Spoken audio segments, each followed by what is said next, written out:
They're never going to know because they don't watch to the end like you. And I learned that lesson the hard way many times.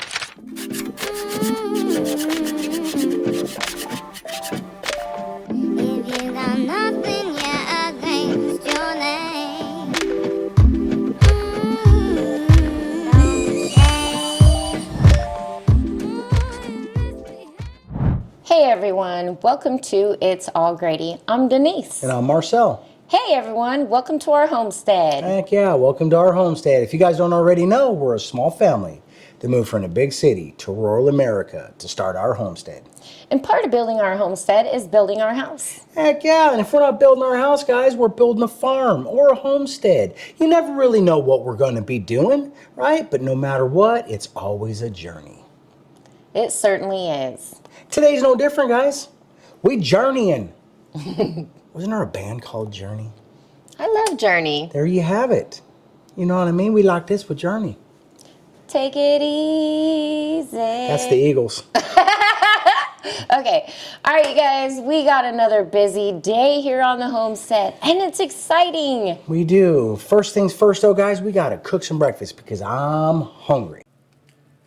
The part everybody was waiting for. It was very anticlimactic.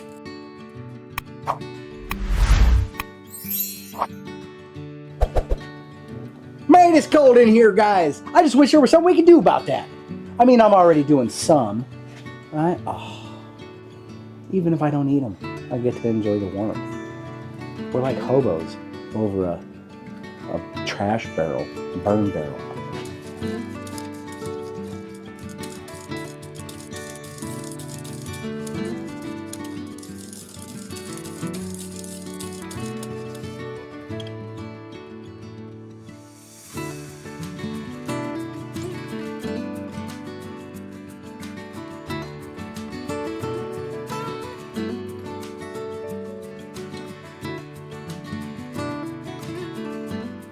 There's no better way to start a day than with a warm breakfast, you guys. Especially on a cold day. Heck yeah. Guys, it gave us just enough time to let the house warm up just a little bit, or we warmed up, whatever happened.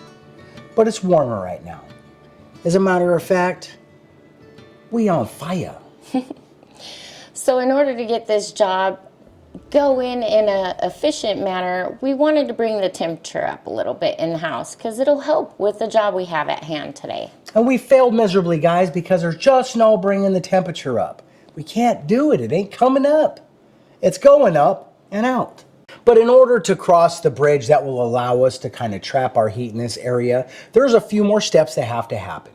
Heck yeah. You know, if you guys don't already know, in our last video, we sheetrocked, put the electric boxes wired and sheetrocked the safe room. It's a safe room. Thank you, Meg. Yeah. We like safe room because our boy's going to be in here. He's like a grizzly bear. We feel safe with the grizzly bear in there. All right, so our main focus for the first part of this, guys, is not going to be actually getting our stuff out. What we need to do is get everything off the walls. We have to have a way to put mud on these walls. I got a lot of stuff pushed up against it. Once we have that, guys, we're going to dump some mud in a bucket, whip it. We're going to whip it good. On the road, I've been away for far too long, but now I'm on my way back home. I hear the west winds calling out my name.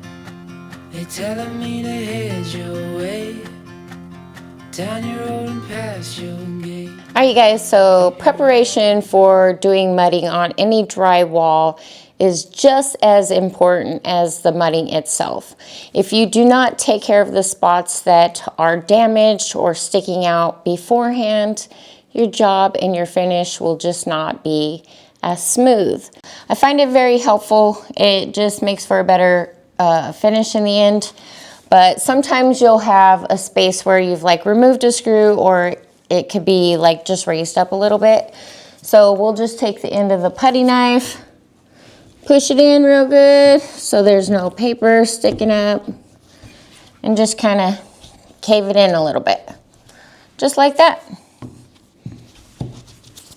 Got any issues like that? And usually you don't do it in the valley spots, but I'm just using this as an example because the rest of your wall, you don't want raised spots on it. So that's something I'm gonna do before we go through, but this was the best lit spot, so I used it as an example, guys.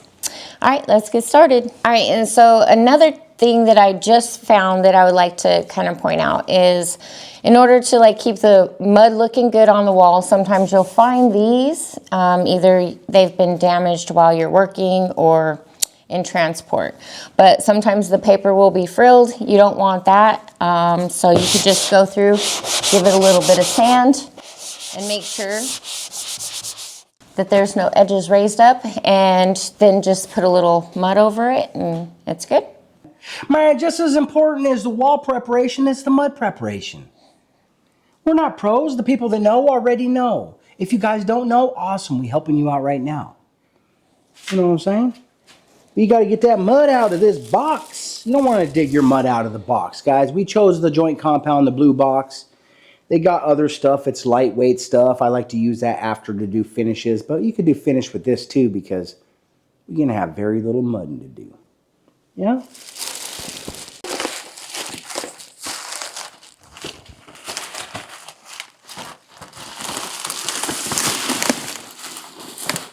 This is the second most important tool on the planet when you're doing mud.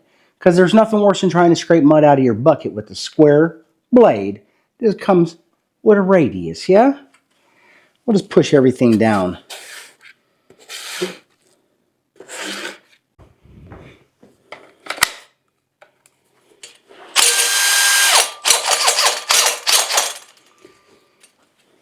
You ready for this? Are y'all ready for this?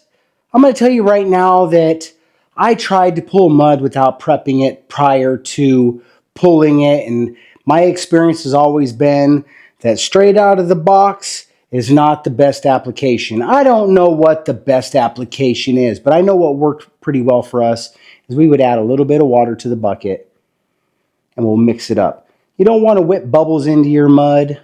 There's some story about putting soap in there, but I've never tried it. Yeah, it's a real thing. I've never tried it, but we are going to put a little bit of water in this and we're going to whip it up because we're not fast anyways. Right? This isn't fast drying. This isn't hot mud or anything. So, but what it does is it makes it nice, silky smooth for when I put it on. It'll look like glass.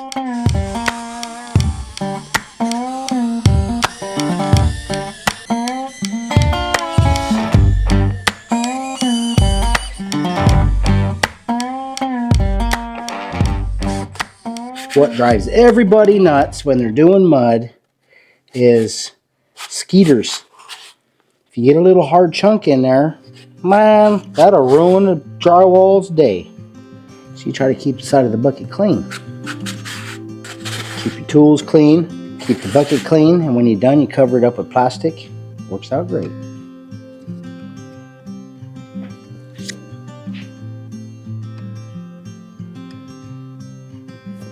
I already got mud on my hands. No! No.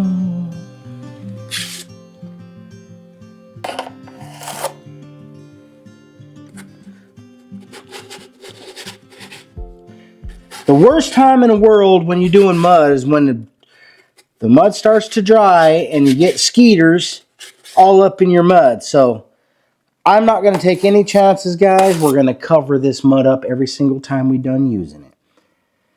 And then I'll only end up getting my skeeters out of this bucket or this box because it'll have a bunch of dried mud in it. What you don't want is air. Air is your enemy. So the more air you can get out of there, the better you'll be. You won't get no crusties. Bam, bam. There we go. What up, guys? Hey, I want to holler at you about something while we're on break.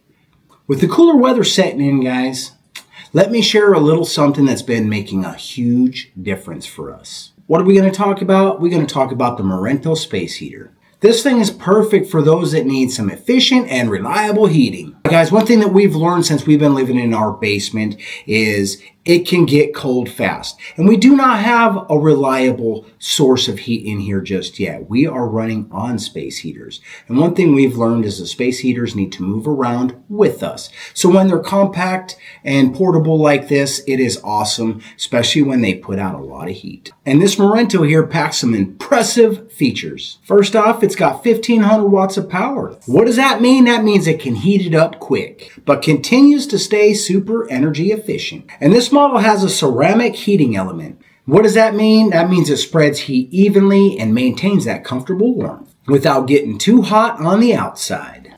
And for those chilly mornings or late nights when my wife is sitting at her desk, she doesn't have to wait around. She can feel that heat within seconds. It brings a level of heat that is perfect for her little area. And we found it useful in other areas as well. Gage actually used this outside because he didn't need a big heater, but it was nice to be able to warm his fingers up when they got cold.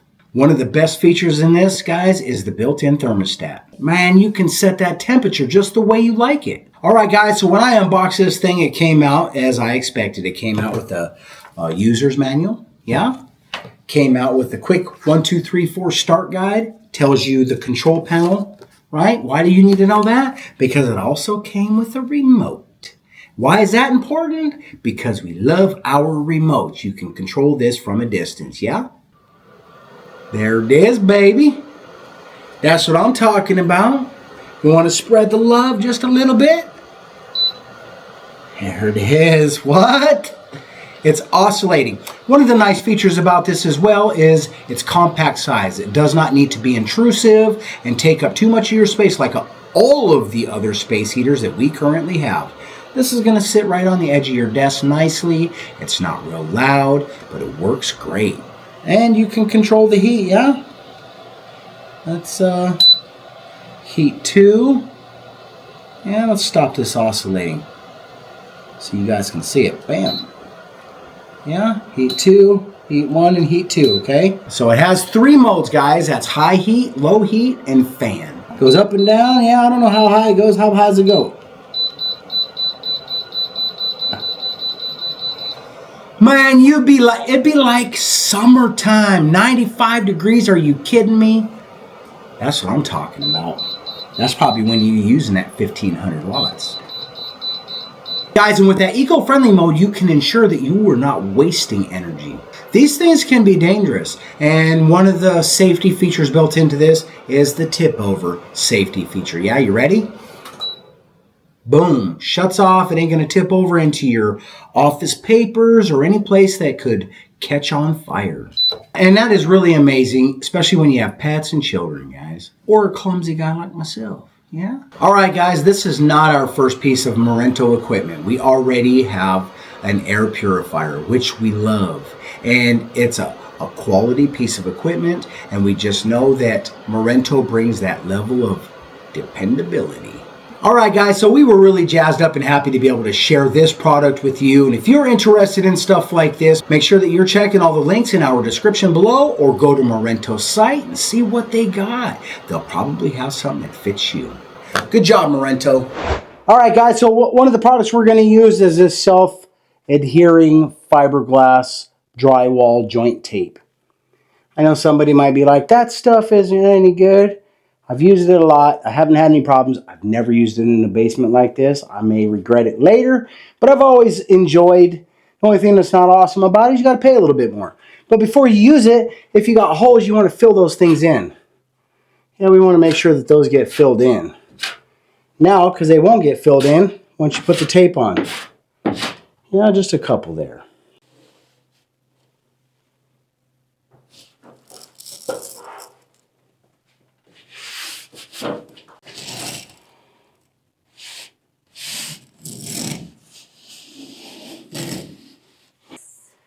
All right, here we go. I'm just going to start over here. I'll come back this way, and I'll pull all those screws, and then I'll get to this valley and start pulling it down, and I can get off the ladder and move it over, and I'll finish here, jump back up, yeah? The idea is less is more, yeah? That screw is sticking out. I need that screw again.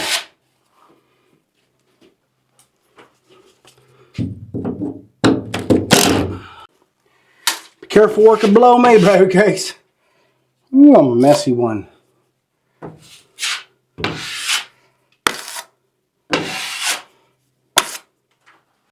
Okay.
All right, I'm gonna call that good on that first coat, man. You don't want to try to put the whole coat on the first time. The more you put on, the more you got to take off, guys. And the idea is less is more on this, because you're trying to make it look like it's flat with the rest of the rock. And the more of a mound you put on there, the more you're gonna see.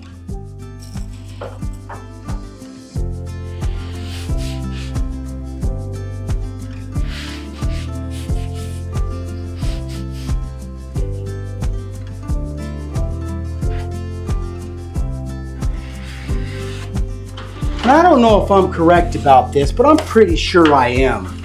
There is a direction to a mud knife.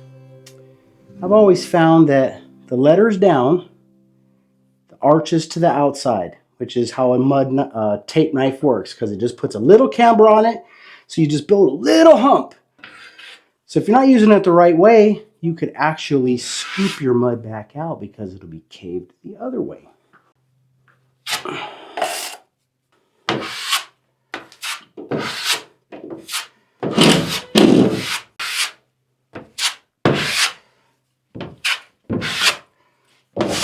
Missed a screw over here, baby. It's dark back here, guys. I'll just tell you right now that the drywall looks great in the dark. All right.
All right, let's go get some more mud.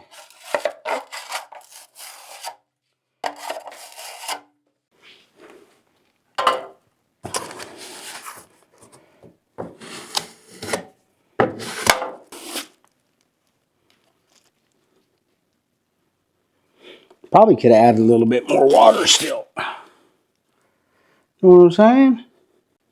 It's all right, but it could be better.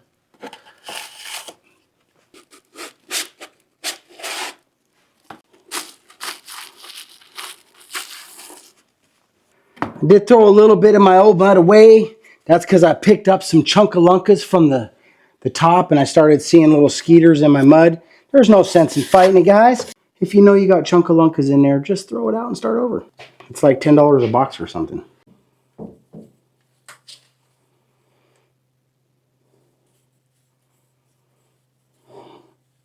I cut it off so perfect. There it is. Can't find it.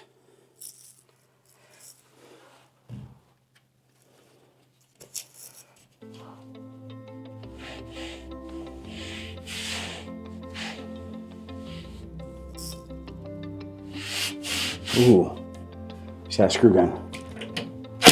This is our first room, right? Hopefully I got better as I went.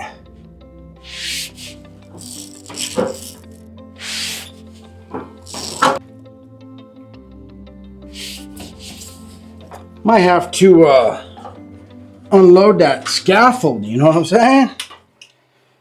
I don't know how many times I'm gonna want to go up and down a ladder.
Come grab that skeeter right there. Pull it off. There you go. Thank you. I'm just messing it up. Just a piece of string. This room is done. Sell it. Actually, we got inside corners to do, guys, but what we're going to do, we're going to do all of our valley joints and all of our screws. Then we'll fall back and do those inside corners when the time comes. Yeah? All right, guys, so it's the next day. We got this room mostly done with the first coat. We never did get to the inside corners. That's because I want to do all the inside corners at one time because it takes some skill, guys, and we haven't done it in a while. So when we start the first one, by the time we start getting into those noticeable areas, we ought to be pros again, and it'll look good. So a couple of things I want to talk about. So let's talk about it. That first coat, guys, you can see it's a very small coat. There is a direction to a mud knife. I don't know if you notice it or not. We can show you right quick. The handle here has the name on it. That is typically what goes outwards towards your work area because it has a camber to it, right? That way, when you're pulling over your mud, you are staying, it makes a hump to the outside, right? Because what you're trying to do is spread this seam out really far so you don't notice it. So the knives get bigger as you go. We started out with a very small knife. It's like a 6-inch taping knife, mudding and taping knife. And because I started with that and I got my mesh fiberglass tape put on, I still have plenty of room here. If you can look right there, you guys can see it's not touching in the middle. See how it's not touching there? That's because I still got more room to build up. What I won't have to do, guys, I'm going to show you a smile. All right. We are barely going to have to sand anything on any of these. What I'll end up doing, you scrape it and bam-a-lama, we are smooth, baby. Right? And that's because there is a camber to this knife. If you use it backwards, what you end up doing is scooping the mud back out, you fight it, you get frustrated. It does not have to be that frustrating, but when you first start it, you're going to get frustrated just like we did. I still get frustrated, right? Because I'm not very fast, but I'm decent enough at it. Did we show the blade? Here, let me show you real quick. Can you see it? Let's just show you real quick what it looks like. So you're going to have to look real close here. We'll find a nice flat piece of the wall. Right now, we're going to use the blade backwards, okay? When you put that blade up against the wall, you can see it's not touching on that side. Okay, and it's not touching on this side.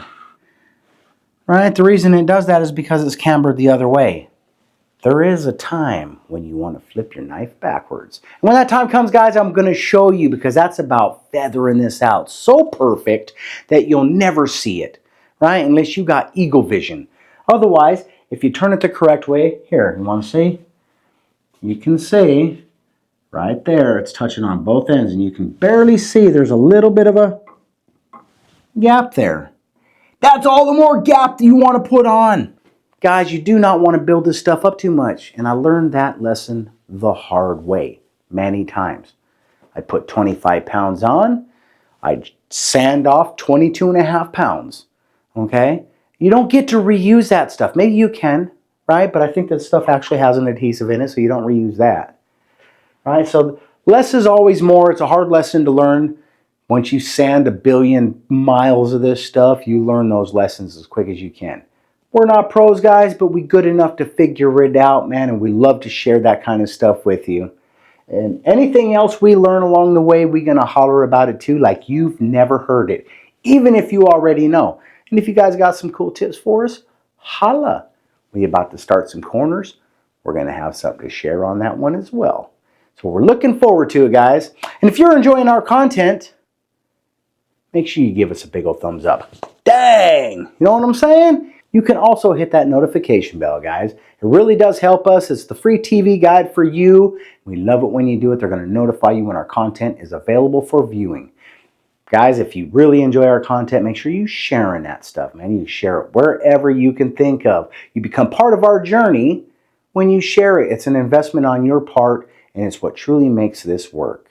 If you're not already subscribed, guys, right now is a perfect time. I'm going to teach you how to mud the slow way. Maybe not the slow. I don't know. We're not using hot mud, though, for a reason, because we ain't that fast. But I know guys that are. 30-minute mud, 5-gallon bucket, and they have it up. Rock stars. All right, guys, so if you're not already subscribed, right now is a perfect time to do so. You know, we putting the mud on the wall. There's a lot of cool tricks and tips to this stuff. We're going to be super jazzed up to share them all with you. We're so happy that you guys are here to hang out with us. And for all of you that hung out all the way to the very end here, we love you. All right? They're never going to know that you're our favorite because they don't watch to the end like you. All right, guys. Bam! Time to end this one. Thanks for watching. We'll see you guys on the next one. And in the words of Baby Case, because she can't make it today, peace.